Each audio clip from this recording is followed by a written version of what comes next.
just returned, I guess, from your first tours in quite a while.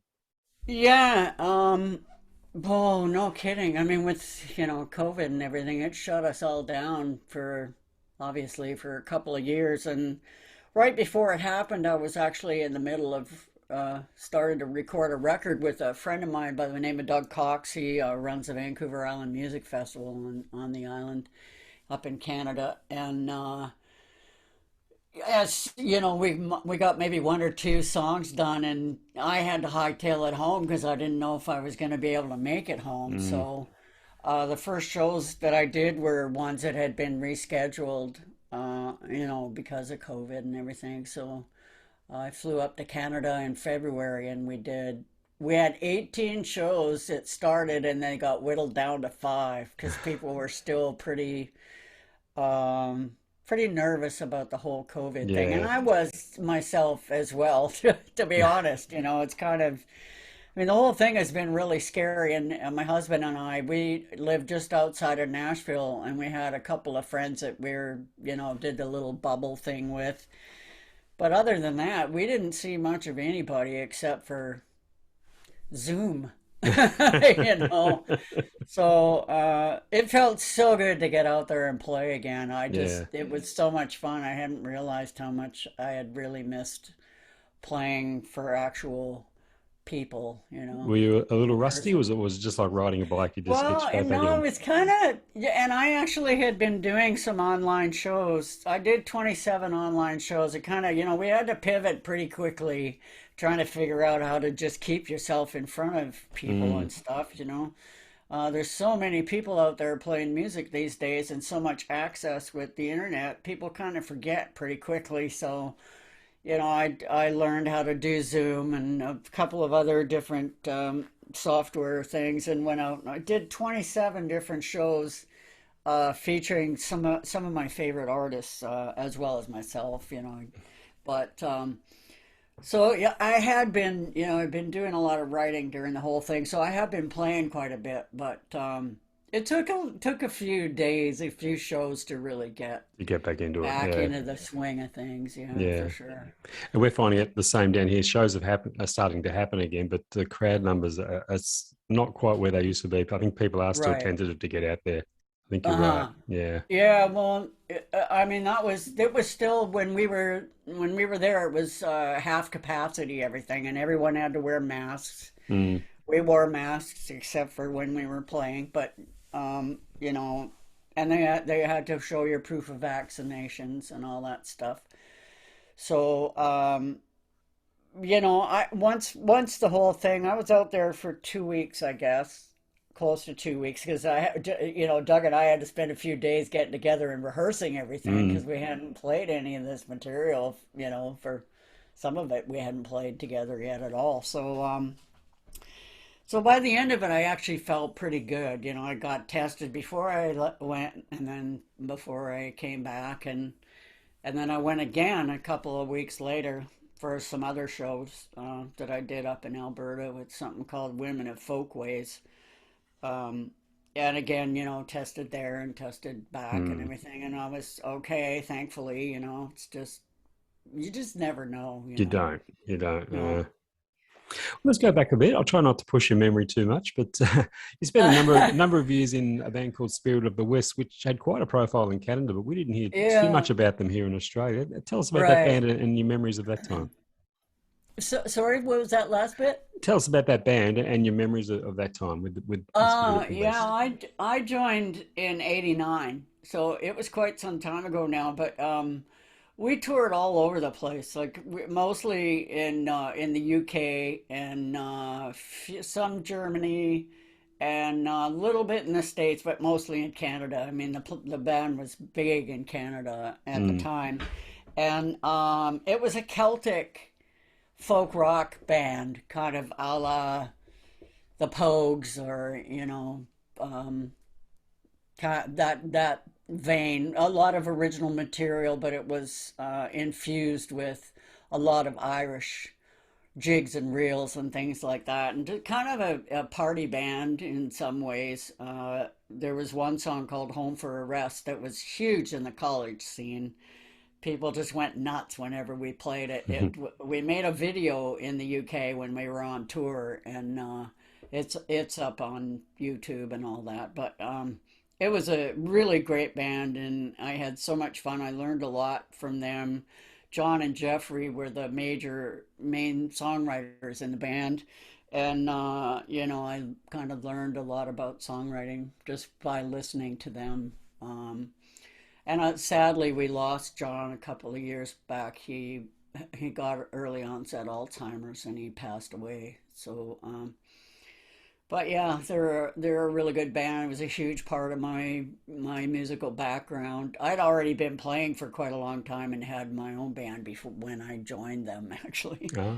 I quit that band and they asked me to join, and I was like, well, okay, Yeah. sure, So yeah, it was a wonderful experience. I So played accordion and bass in that band. you're pretty much known as a multi-instrumentalist. Was the guitar your first instrument of choice when you were getting into music? Um, yeah, well, accordion was the first instrument I learned how to play as a kid. I started Ah. playing it about 6 or 7, and played it till around the time when I think I was around 14. We moved out of the city, and there were no teachers in the area where we lived. And being 14 and playing the accordion wasn't a real hip thing to be doing, sort of. But anyways, when I joined Spirit of the West, I hadn't played the accordion for quite some time, 20 years probably, and they found out that it had been in my background, and so I kind of pulled it out again and started learning all the jigs and reels. And it took a little while to kind of get back up to speed and stuff because after Mm. 20 years, but it's a really fun instrument. I've been playing it quite a bit now as well in different groups I'm in, and learning some. I'm learning some old fiddle tunes. I'm in a kind of a bluegrass country folk band here in Nashville, and they play all these wonderful old fiddle tunes. And I've been learning this one as John Hartford collected it from Scotland. It's called the Squirrel Hunters, and I just love it. It's such a great song. It's so much fun to play. So yeah, it's fun to get back into it again. So when did the banjo come into play for you? Um, Around 2005, I Oh, that think. recent. Okay. Yeah, I was actually playing with a bluegrass band, playing rhythm guitar, and there was a banjo player in the band, Cam. I've forgotten what his last name was now, but I asked him if he could show me some stuff, and he loaned me his banjo while we were, touring and stuff, and he said, "Wow, you should get one. You're picking up on it pretty quickly." So I went to this American banjo camp run by Peter Langston in Washington State, and I wanted to learn the old time style. I was really attracted to the clawhammer style. So while I was there, I took all these different clawhammer courses, classes, and tried every banjo that I could get my hands on if people would let me try it out. And I came across this one by a maker from Lansing, Michigan. His name was Bart Ryder. And I looked all over the place, and I finally found one in the University District in Seattle in this folk music store there, and I just love it. It's a really great banjo. I was really lucky to find it. He's not making them too much anymore, so it really informed my songwriting too. It completely changed a Did it lot of my really? songwriting. Oh yeah, yeah. I Hmm. believe it was country music you were pretty much raised on. Was there a particular moment in time where your focus turned towards folk music? But it was late. Like, Yeah. because my mom and dad were huge fans of country music, and I loved it at the time. But then when I heard the Beatles changed everything for me. And I remember being at school, seeing them on the Ed Sullivan Show. The first time they were on there, and then I didn't actually discover and delve into folk music until probably around the time I got the banjo. I think that's sort of when I was more in the rock thing, like Mm. Led Zeppelin and a lot of that. But I mean, they really had a basis in folk Oh music. yeah. for sure. but I didn't really pick up on that. I was, more on the rock side of things. So I discovered Gene Ritchie and Hazel and Alice and, Doc Boggs and all those people after, kind of after I got the banjo. So Wow. it kind of came late. And got pretty immersed in it.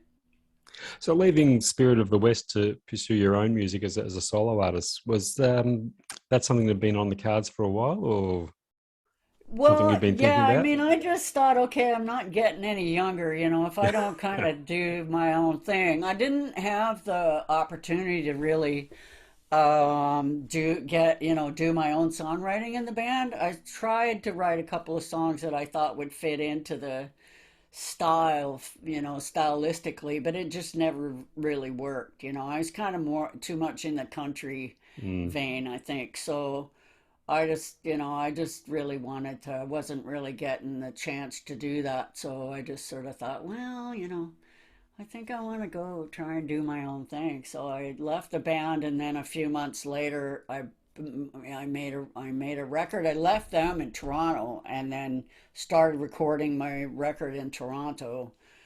And then a few months later, when the record was released, I got a band together and we toured across Canada and down through the States, and it was so much fun. I was kind of like a den mom. The guys were all a lot younger than I was, but I really learned a lot from them, and they're friggin' brilliant players. They're all Yeah. playing with, Steve Dawson has moved to Nashville now, and he's playing with Alison Brown, or not Brown, Alison Russell. I don't. She's really been getting a lot of attention lately, but he's an incredible producer and guitar player. And Darren Paris, who is a bass player, has been playing with Frazee Ford, who's amazing as well. And the drummer Jeff Hicks he's been playing with Colin Linden for a long Oh time. yeah. And then not Colin Linden, sorry, Colin James. Oh Colin Linden produced my first record, yeah. I and was about to say yeah, yeah. so he's a sweetie.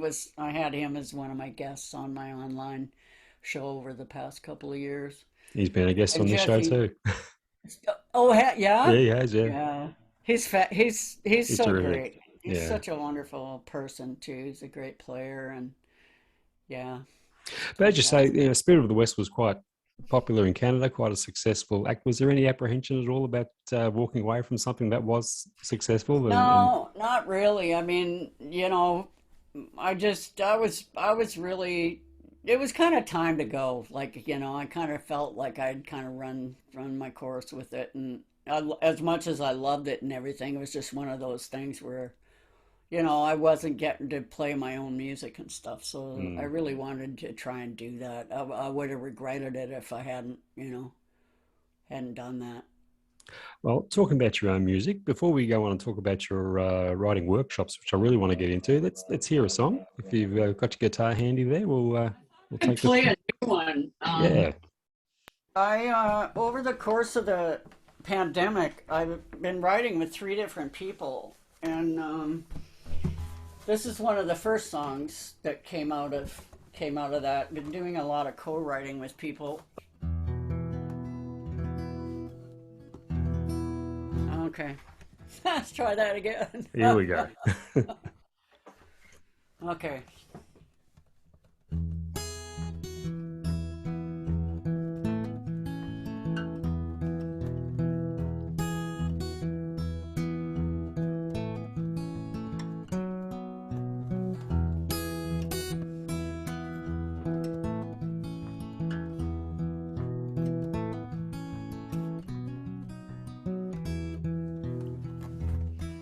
Hank's in it for the long haul, Marie's on the till. They're all on the front lines of their own free will. Medics on call, cops on the beat, no music on Broadway, no people in the streets. They're feeding us gruel and yesterday's news. Hour after hour, it's nothing but the blues. The clampdown's begun, We're all hiding away, even chocolate Jesus has nothing to say. There's a change coming and it's gonna be swift. Take that wake up call or it's the graveyard shift. There's gonna be loss, but it's not without cause. We can choose what lies beyond the great pause.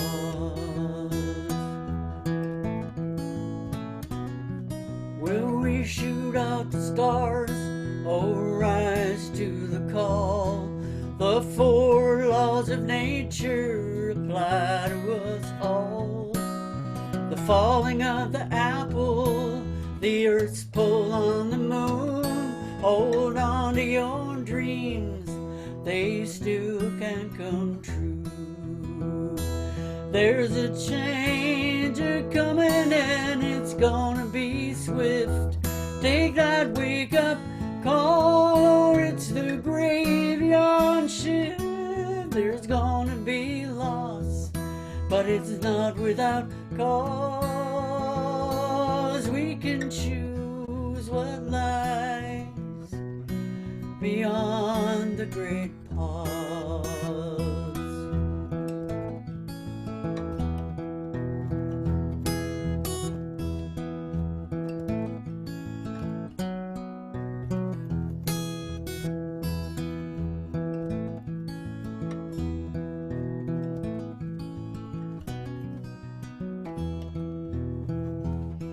Believe in each other for all that it's worth.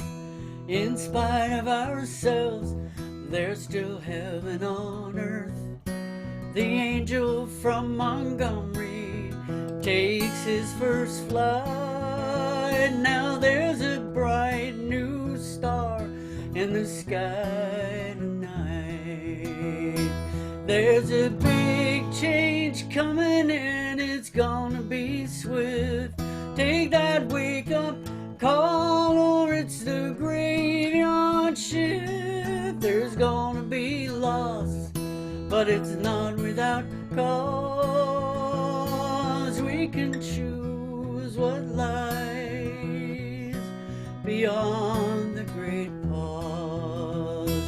May we all move forward and no more of us get lost.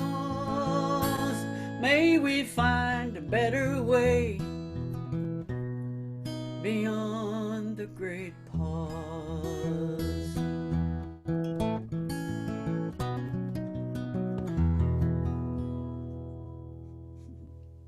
Lovely. And that's a new one, you say? It is, yeah. That's the first one I think it got written right after everything shut down. I we I've been writing with three different people, as I mentioned, and we got something like 48 new songs or something, which is insane. I'm not that prolific a writer, so it's really been a great thing. Actually, the whole shutdown in the beginning was kind of, I'd been touring so much. It was nice to just have some time to Mm, myself at home, and but then after a while, I really started to miss people. But we lost John Prine passed away. I think it was in maybe April or May from COVID. that's right. And Yeah. yeah, and so he's mentioned in that song. My friend Daryl Dasher, who lives in Nashville here, and I wrote that one together. So yeah. Lovely.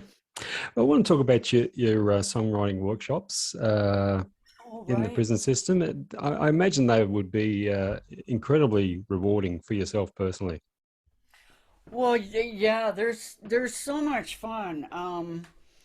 I actually it kind of started as a result of my husband and I do a lot of work in prisons with inmates and at-risk youth. And I wasn't doing songwriting workshops per se. I was doing more just writing workshops because Mm, I wanted to try and reach as many people as possible and not everybody plays an instrument. So But then all the songwriting workshops happened as a result of all the work that we did with all those folks who've worked with, over 1,500 people over the past few years. But yeah, I've been teaching at different music camps, and then I also run one here at home where people come and stay for 4 nights and 3 days, and I work with them one on one. They stay with us, and I cook them breakfast and lunch, and we take them out for one dinner and go to show somebody that's playing in town or Mm. whatever. And so yeah, it's kind of a mentoring thing. I work on them if they've have songs that they're trying to figure out how to get finish basically, or just trying to make them better and stuff. So yeah, it's been really rewarding, and it's I could been a really imagine. great helps me with my own writing as well. Yeah. So yeah, it's been a lot of fun. So talk us through a typical workshop, or is there a typical workshop? Can it vary according to the structure of it? Can vary according to the venue? Totally. Yeah. Yeah, I mean, quite often what'll happen is, I have a bunch of literature that I pass out to people, and sometimes in a group setting, quite often we'll do um, something where somebody will bring a song that they want some help with, and they'll play it for the group. It's usually I try to keep it to no more than 15 people. Mm. Um, and then pretty much right away, I can kind of pick up what's going on in the song. I can sort of, it's so much easier to do it when when it's someone else's song than your own kind of. So yeah, and then I'll just, they'll have the lyrics, and if there's any, chord changes or whatever, sometimes it just, I'll help them to find the center in the story. Like, okay, I didn't totally understand what you're trying to say there. Not that you always have to. Like somebody like Tom Waits, I'm a huge fan of Tom Waits, and half the time you don't really know, so most of the time you do, but a lot of it's quite abstract. So it Yeah. just kind of depends on what you're going for. I don't believe in rules for songwriting at all. But there's just a few tips and tricks and things, and you can just take it or leave them. Basically, it's just, whatever. Everybody's so individual. That's the thing I love about writing is that I try and help them discover their own voice, and tell the story so that other people will end up relating to the song too.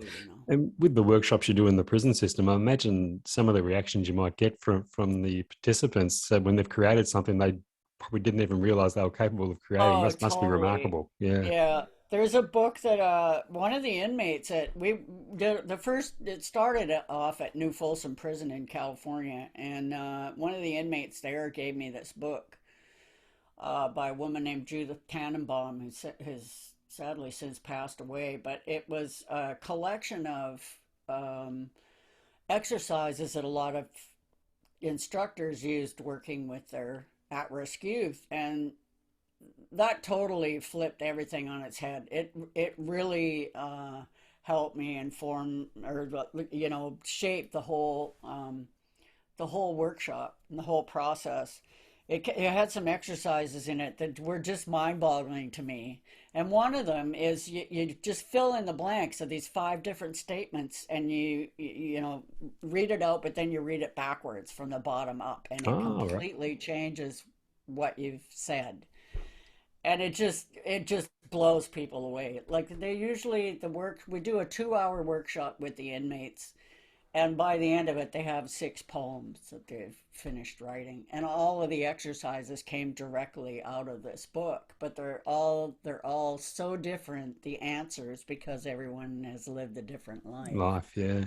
We were working at a place in Geneva in Nebraska, and there was a young woman in there who, oh, it's just heartbreaking. Her mother and her grandmother had both been in this um, youth facility. They're court mandated to go there, and I mean, what kind of a legacy is that? Like, it's Mm. just heartbreaking. Some of their stories is just unbelievable. So. So for you personally, have you conquered the art of balancing your time spent between the workshops and still devoting the time you need to your own music and your own Oh career? yeah, totally. Well, with the workshops usually happen when I'm touring. Like we usually book a workshop or two around Ah, around the tour. touring. That's what enables us to go there because when we first started going to Folsom, we were doing it on our own dime. We weren't getting paid anything, but it helped to shape the workshop. I really didn't. It was kind of all trial and error in the beginning, and then once I really discovered what uh, help people to react to the writing. Um, that really helped kind of shape the whole workshop. And my husband's been clean and sober for 35 years this year, and he's part of the workshop as well. And his story is incredibly compelling because to them, a lot of the people that we work with are all dealing with some form of addiction, and Mm. his story, they can really relate to it. So, and I usually play, like, I'll play maybe four songs, one on the banjo, one on the guitar, one on the accordion, and it's so funny. The young kids, like when I play the accordion, some of them have never seen anything like it before, and their eyes are like saucers, and they're all these. It's just so fun to see when you have somebody sitting in front of you who is incredibly closed off, and they just don't, and then as the whole thing goes, you just see them coming out of their Come to shell. It's an life, yeah. incredible thing. It really is. I Mm. I once performed for 8 guys in cages at Folsom. They're in Wow. the, yeah, therapeutic modules they're called, and they're just big enough for a person to stand in, and there's a stool that they sit on, and they were handcuffed. They were all chained together, and they walked them all by and took them up, undid the handcuffs and put them in the room one by one until they were all in there. And our stuff was already set up. And then I got in there, and there was one fellow who sat with his back to me the whole time. And until I pulled out the banjo, and then he started something. I don't know what it was, but he just all of a sudden he was really interested in it, and he asked me, you know, a lot of questions about it. And my banjo has these beautiful F holes on the back. And so I just took it up and I turned it around and I showed it to every person standing there. And by the end of it, he stuck a piece of paper out with and asked me if I would sign it for him. And I found out later that the guy who organized this class or whatever, this meeting, thought that I was going to be racist because he associated the banjo with racist Oh, music. okay. And I can't explain it, but after 5 minutes, it was just like those cages weren't there anymore. It was kind of normal, and they were all really appreciative and asked really intelligent questions. They listened, but it was really intimidating at Yeah, first. I can imagine. But I mean, that really is a captive audience. oh yeah, no fooling. But it was just, I'm so grateful for having had those Yeah. experiences. And now, like, when the pandemic shit sorry, when the No, you're good. pandemic hit, I I was booked for five to teach at five different music camps, Mm, and then boom, they all disappeared. So two of them have been rescheduled for this summer. So yeah. incredible. I want to talk about your move to Nashville. I mean, you were quite established in Canada. What was the catalyst to leaving Canada and coming to Nashville? Well, my husband actually, we met online on Match.com, and Oh, I was living in Vancouver, and he was living in Oregon. And he's a retired donkey rancher. He raised American Mammoth Jackstock, which are horse-sized donkeys. But he was really into music, and he started to write poetry. And we ended up meeting online, and within 2 months, we hadn't met yet, he wrote me 125 poems. wow. And so yeah, it was pretty hard to resist, when I went down to Seattle to meet him, when we first met, and all my friends, my girlfriends, we're all made sure that they had all the phone numbers of everywhere we were going to be because they thought he was some weirdo stalker or something, But it turned out to be great, and we ended up writing a bunch of songs together for this one album called Rough Edges and Ragged Hearts. It came out in 2012. It's 10 years ago now, my gosh. But yeah, it's been fantastic. So, anyways, we ended up getting married. He asked me to marry him 2 months after we met at Christmas time, and but we ended up I did a fiance visa. I'm leaving some of this out, but he asked me if I could live anywhere in the world, where would it be? And I thought he was just talking out of the side of his mouth. And I said Austin or Nashville, and Austin was just too expensive. So he said, well, let's go and look. So we ended up coming down here, and we found this house at the last day we were here. We were here for 2 weeks, and I did a fiance visa, and I have a permanent resident status here. I'm still a Canadian citizen, but yeah, we've been here. It'll be 14 years this October, and I just love it. It's great. The music community here is nuts. It's so good. And it's unfortunate because there's so many wonderful artists here that a lot of people. When I was up in Canada, I never heard of half of the people that are Mm. in the independent music scene here, and vice versa. It's just I think things are changing probably because of social media and the internet and everything. But I don't know if it's like that where you are. I've always wanted to go to Australia. It's such a fascinating country. Uh, but yeah, that's how we ended up coming here, and we made a lot of friends. And the music scene is great. There's so many great musicians, and people are friendly. Politically, it's a bit weird, but you know. But as a Anyway, town, it lived up to everything you expected it to be. you say that again? It lived up to everything you expected it to Oh be, yeah, Nashville. and Yeah, more, and and more. more. Yeah, I mean, being able to, the first couple of weeks we were here looking for a place. It was my birthday while we were down here, and he ended up getting us a ticket to the Opry to go see Merle Haggard and Willie Nelson and gosh, I've forgotten the other guy. He's since passed away, but oh my gosh, it was an amazing show. Mm. Such a great show. And I just went and saw Little Feat with Amy Helm and Betty Lavette. My Oh, friend got me a birthday for my or sorry, got me a ticket for my birthday. And that was at the Ryman. That's my favorite place in Nashville. It's just an amazing. The history in the Ryman is phenomenal. It's just so great. Yeah, so it's I haven't been out that much obviously for the last little while, but mm. there's three clubs here that are my favorites.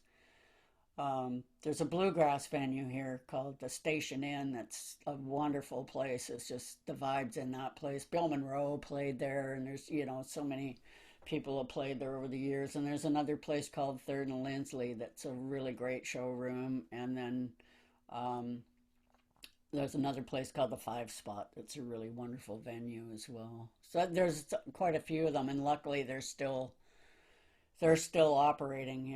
Mm. It's kind of scary. Don't know, how many. I'm sure we've lost a lot of venues over the past couple of Oh years, yeah, but same here too. Yeah. yeah, I'm sure. So how does it feel now when you go back to Canada to play as a Nashville resident? Does it still feel like a homecoming when you get there? Oh, it does. Yeah, it's really fun. I love going back. It's yeah. I mean, audiences everywhere, kind of, especially right now. I think people are just really want to get out and hear live music again. We've been deprived of it for so long. Um, but yeah, I really love going back there and playing for folks. I'm playing a bunch of stuff this summer as well. I'm going to be playing the Vancouver On Music Fest and Edmonton Folk Club with my friend Doug Cox. We have this new duo together. So yeah, it's great. Talk a I'm bit actually about leaving on Tuesday for a again. festival in Prince George in British Columbia. Yeah, I'm with him. So, Fantastic. mhm. Talking a little about your songwriting, a lot of your songs over the years have dealt with people that have gone through hard times in their life. When recording an album or constructing a live set, even, are you conscious of not keeping the mood too dark for too long, getting that nice balance? Oh, sure. Yeah. Yeah, I mean, uh, sometimes it just like the song just comes out the way it is, you know. Um, but I do try and kind of keep it a balance of light with the dark, you know. Mm. I really am I'm kind of really attracted to dark music, but yeah, it's there's always a place for the fun, you know, uplifting stuff as well, for Mm. sure. My friend and I, Kelly Kessler, we just wrote a song, well, then during the pandemic and everything. It's called All Vine, No Tater, which is kind of a silly song, but it's really fun, you know. It's Yeah. just fun to play stuff like that, yeah. So, What about the editing process in your writing? Are you a heavy editor? uh-huh, You are. definitely. Yeah. Yeah, oh, yeah, big time. Yeah. I don't want one word to be there that shouldn't be there. You know, definitely. I work on that a lot. Um, yeah, it was really kind of frustrating, I think, for my husband in the beginning because, you know, we were writing together and a couple of things, you know, he'd write a poem and I would kind of mess with it and stuff. And I think it was hard because, you know, he was saying, well, I thought you said it was good, you know, because I'd take a half of it out and then Yeah. replace it with something else, or sometimes it would come back in again. It just depended on what, you know, I'd always tried to tell him it's about the song, you know. Mm. You gotta serve the song. So So I yeah, so imagine it in was that a little case, bit of you a wouldn't be somebody that would write a song in one sitting. You might leave it, come back to it. yeah. Oh yeah. I mean, Yeah. some of the co-writing, my friend Kelly and I, we were getting together every Monday at 1 o'clock, and by 3 o'clock, we pretty much had a song. There was only a couple of times when it actually, you know, we ended up well, and it would get, you know, massaged and stuff as it would go Mm. along, but we almost pretty much had a finished song, you know. But we're both quite picky when it comes to, you know, different things. You kind of, that's one thing that's really important when co-writing with other people is just to be kind, you know, and not try and shut the other person down because that doesn't do anybody any good, you know. So Yeah. just say, oh, I know what you're getting at. I think we can find something better, you know, or something like that, instead of saying, oh, that sucks. I hate that. Let's, you know, or whatever. What about Yeah. taking on other people's songs? I loved your recent album, Going to the Well. It included some inspired choices of songs, including a Oh, couple of David Bowie classics, which I think even the yeah. most ardent David Bowie fan wouldn't have expected to hear the way you've done them. Yeah, What I do you was a look big for? What do you David look for Bowie in a song fan. that makes it one that you want to take on like that? You know, I think it's just something I can relate to. I can't really do a song that I don't believe in what it's saying, Mm. you know, so, and melody, I love melody. Um, and of course, a lot of the stuff, you know, I'm really attracted to a lot of the old Hank Williams and Merle Haggard. I mean, they were just brilliant singer songwriters. And some of the old folk stuff too. I think you know, I love storytelling. Mm. It's big for me. And the David Bowie stuff. Like I was a fan of his. My daughter and I went and saw. I took her to go see him. It was the Serious Moonlight Tour. It was Oh, yeah. called, and the Tubes and Peter Gabriel opened, which was an amazing show, you know, Mm. so fantastic. And a few years ago, my friend that I'm doing um, the duo with right now, Doug Cox, he called me up and asked me if I'd be interested in being part of a band doing all his music. This was in 2015, and we had people from all over the place. There's 5 singers, and we each picked 5 songs. And we got together and to rehearse all the material And we were just like secretly, none of us realized, but we're going, oh my God, how are we going to do this? These songs are not easy. They're hard songs. But everybody did their homework and it all came together and it was just brilliant. But then the first shows we did were 3 weeks after he died. Oh, So, it was kind of like, oh my God, I don't even know if I want to do this now. I want to just, it almost seemed sacrilegious in a way, yeah. but it was just so amazing, and people were so grateful. I mean, just the shows were sold out. We were playing theater shows all over the place, and people just loved it. It was so much fun. I would love to do it again. But yeah, that's like Heroes and Ashes to Ashes were two of the songs that I chose to do. And when we're doing Heroes in the duo with Doug too, Oh, wow. which yeah, so it's just really, really, really fun. But I think it's just, I mean, there was lots of different songs that I've tried doing different songs that I just can't do justice to them. Mm, So I won't do them. If it's got to be something that really I feel like I can bring something to it as well, as being a great song. yeah. Well, before we say our goodbyes, how about we get you to honour us with one more live song before we go? Sure. I think I'll do I'll do this one. It's kind of my tip of the hat to the gospel tradition. I recorded this on an album a few years back. Oops. And yeah, it's called Be Your Own Light.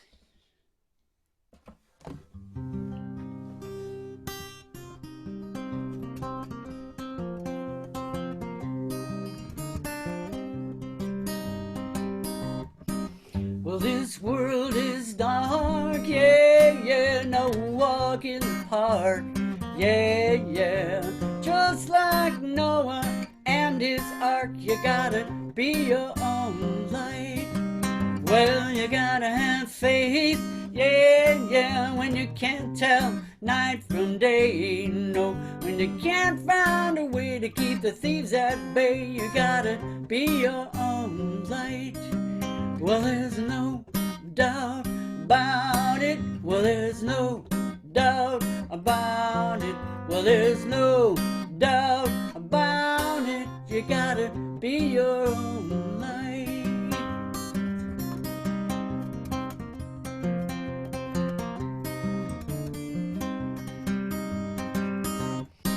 Well, if your vote's not counted, yeah, yeah, you can't drink from that fountain, no. You gotta climb that mountain so you can see your light. Go out and make some noise, yeah, yeah, when you find you've got no choice. Put down your toys, the world needs your voice, and it sure could use your light. Well, there's no doubt about it. Well, there's no doubt about it. Well, there's no doubt about it. You gotta be your own light.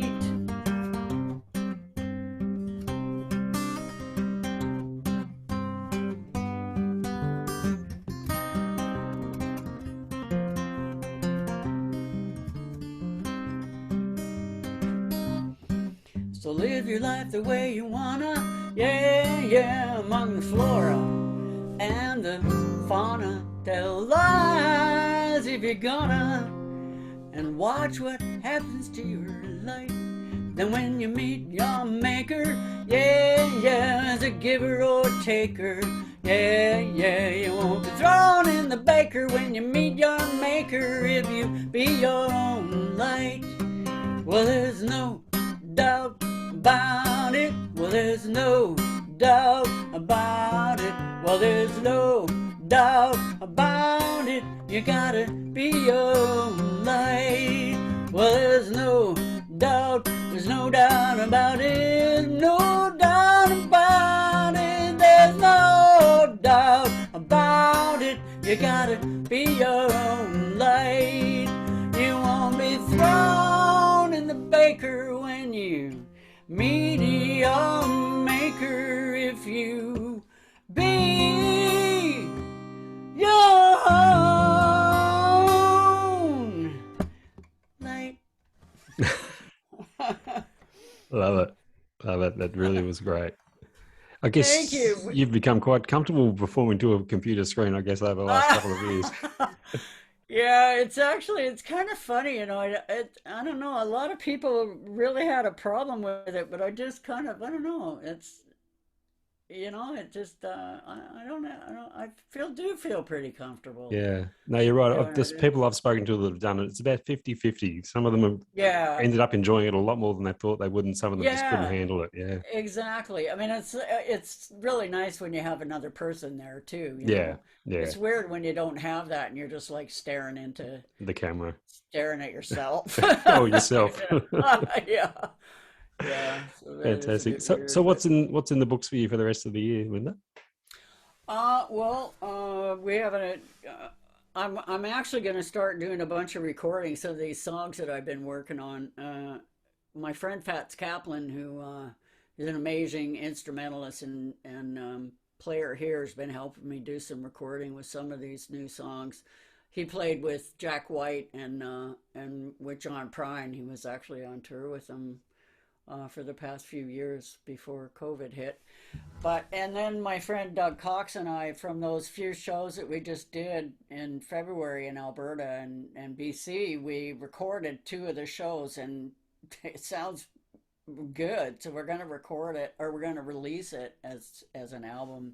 That first song that I did earlier is going to be the title track of the record, and then we're doing some of Doug's stuff and some of my stuff, and we're doing an old Mississippi John Hurt song, and Mm. you know, and some old standards, and it's just really going to be fun. So that's kind of, I'm doing a lot with Doug in the next little while. Then I have this other band, Crossing the Caney, that I play with locally around here. That's kind of a bluegrassy, country, folky. It's really a lot of fun. We have three singers. We all sing harmony, and it's just so fun. I love singing harmony. It's such a great thing. So yeah, keeping busy, Plenty to look forward to.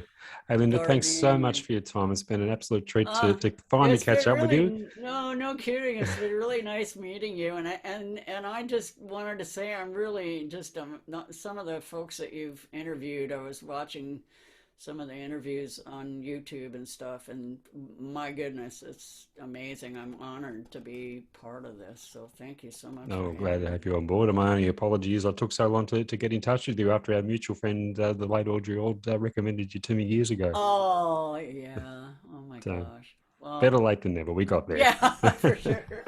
All the best, Linda. And For hopefully sure. we will see you down here one day. We've got a wonderful Oh my festival gosh. season around this time of the year every year. So, Really? yeah, Yeah, you'd I fit in would beautifully. love to get there. It'd be so much fun.